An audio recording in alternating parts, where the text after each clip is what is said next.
Assalamualaikum warahmatullahi wabarakatuh. Bismillah walhamdulillah wassalatu wassalamu ala rasulillah. Allahumma salli wa sallim ala sayyidina Muhammad miftahi babi rahmatillah. Adada ma fi ilmillah salatan wa salaman daimah bidawami mulkillah.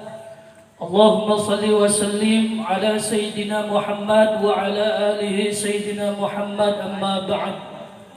Sama-sama kami hormati dan kami cintai pada sahibul bait sekeluarga.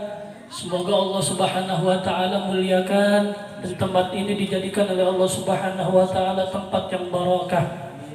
Dan para tokoh masyarakat yang ada di kampung ini, para pemuda, dan wabil khusus guru kita bersama Al-Ustaz Muhammad Daud Muslim, ada Al-Ustaz Zainal As-Sundawi, dan para guru-guru lainnya yang namanya tidak saya sebutkan satu persatu, namun insya Allah tidak mengurangi rasa hormat dan ta'lim saya. Alhamdulillah, puja-puji beserta syukur marilah kita panjatkan kehadirat Allah Subhanahu wa taala. Salawat beserta salam semoga tercurah limpahkan kepada junjungan kita yakni Sayyidil Kaunain Habibina wa Syafi'ina wa Maulana Muhammadin sallallahu alaihi wasallam. Semoga kita yang berkumpul di tempat yang mulia ini diakui sebagai umatnya nanti di yaumil akhir. Amin ya rabbal alamin. Alhamdulillah, rutinan malam Jumat kita tadi pembacaan Ratibul Aqtas, dilanjut dengan pembacaan Maulid Simtudrar.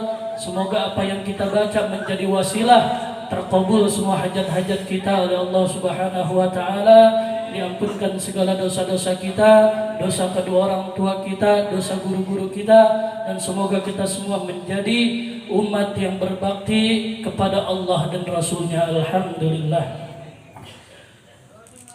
Pada malam hari ini kita membaca daripada karangan-karangan Ahlul Bait Rasulullah sallallahu alaihi wasallam.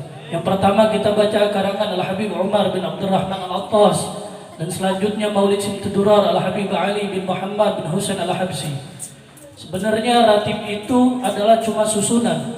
Ratib susunan daripada yang nyusunnya Al-Habib Umar bin Abdurrahman Al-Attas. Tapi zikirnya itu berdasarkan daripada sabda baginda Nabi dan Maulana Muhammad sallallahu alaihi wasallam. Ahlul Bait yang senantiasa kita baca amalan-amalannya, semoga menjadi wasilah nanti di yaumil akhir kita dikenal oleh beliau-beliau semua.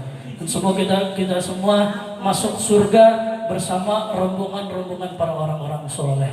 Kita bukan orang soleh, tapi kita mencintai orang soleh. Kalau kita mencintai orang soleh, insya Allah nanti kita dikumpulkan bersama orang-orang soleh. Kalau kita misalkan membenci daripada orang-orang soleh, waliya'udzubillah, jangankan di akhirat, di dunia pun kita akan merasakan. Dulu di zaman Sayyidina Ali bin Zainal Abidin, Abu Sajjad bin Sayyidina Al-Husain, dulu tatkala ketika Al-Imam Ali Zainal Abidin itu sholat di masjid. Ketika sholat di masjid itu ada seorang yang sedang sholat juga. Beliau lagi wudhu, naruh jubahnya. Imam Ali Zainal Abidin naruh jubahnya ketika mau sholat di masjid. Dan orang itu juga ketika Imam Ali Zainal Abidin masuk ke masjid itu, orang itu sudah selesai sholatnya. Dia ngambil jubahnya juga.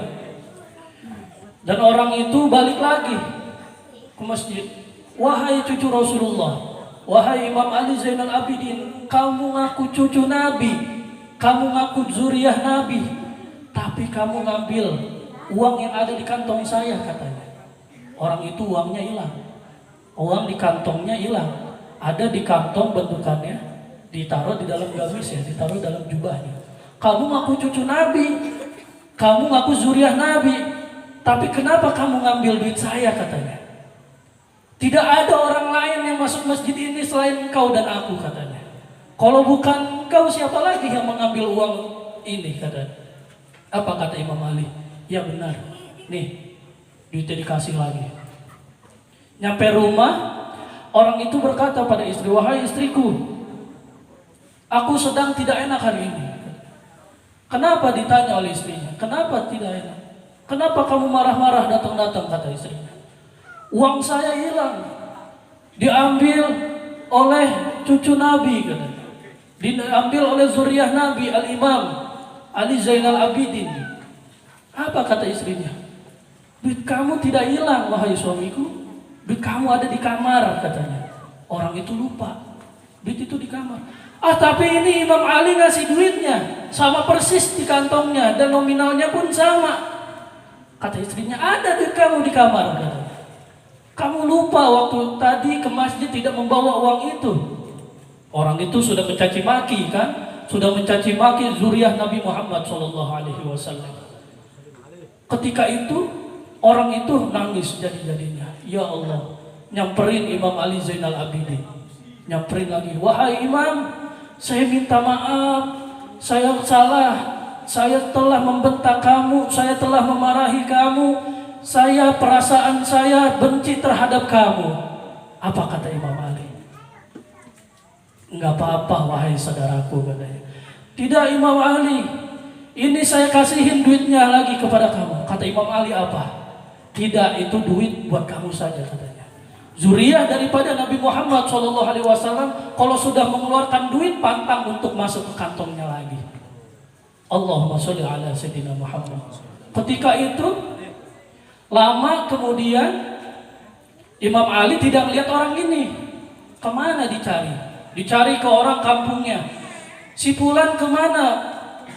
Kata orang kampungnya, si Fulan sudah gila, katanya. Sudah tidak waras, akalnya sudah hilang, katanya.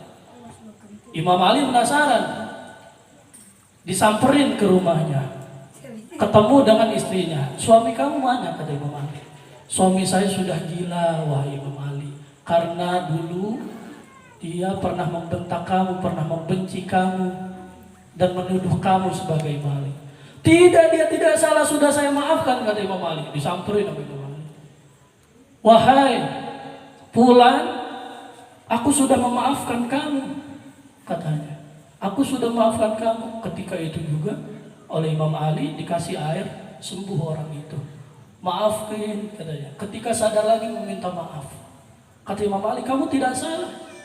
Kamu tidak salah. Memang di situ kita cerdas cuma berdua. Kamu nyangka itu yang ambil saya, dan saya juga tidak tahu apa-apa, katanya. Tapi itu adalah salah satu kesalahan dari saya juga. Imam Ali saking tawadunya. Tidak Imam, saya minta maaf. Akhirnya dimaafin, saling memaafkan. Orang itu sembuh. Bahwasanya zuriyah daripada Nabi Muhammad SAW itu darahnya mulia. Na'udzubillah, kita di akhirat nanti dibalasnya. Na'udzubillah min dzalik. Di dunia pun kita merasakannya. Na'udzubillah subhanahu na'udzubillah. Dan kita ambil hikmahnya adalah kedermawanan daripada zuriyah Nabi Muhammad SAW. Kalau sudah ngasih kepada seorang, pantang untuk masuk ke kantongnya lagi. Guru-guru saya mengajarkan seperti itu. Belajar bijaksana, belajar gampang ngasih kepada orang. Saya punya guru Al-Habib Abu Bakar bin Hasan Al-Attas Az-Zabidi. Itu setiap bulannya ngasih beberapa ton kepada suku-suku yang ada di Palu, yang ada di Ternate. Sampai beliau dulu menjadi mufti di Ternate. Itu karena akhlaknya, karena ketawaduannya, karena kedermawanannya. Setiap bulan ngasih beras berton-ton itu kepada masyarakat yang membutuhkan. Itulah kedermawanan daripada zuriyah Nabi Muhammad SAW. Dan patut kita contoh. Setiap hari Jumat dia ajak orang sekitar, dia ajak orang kampungnya Al-Habib Abu Bakar itu ke rumahnya makan. Diajak makan, dan ketika itu pun semua orang mendapatkan daripada makanan dari Habib Abu Bakar. Bayangin, zuriyah Nabi Muhammad SAW itu sangat dermawan. Walaupun dia tidak punya apa-apa, tapi tetap misalkan kalau ada hartanya walaupun sedikit, dia bagikan kepada orang-orang banyak. Itulah menjadi keberkahan. Dan guru saya mengajarkan Kiai Burhanuddin.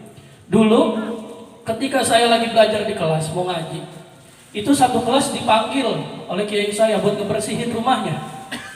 Ketika ngebersihin rumahnya sudah kelar, Saya kaget, pertama dikasih makan, kedua dikasih duit tuh santri-santri yang ngebantu kiai. Kan kalau santri, kalau berkhidmat sama kiai sudah ikhlas ya, lillahi ta'ala. Ini dikasih duit semuanya.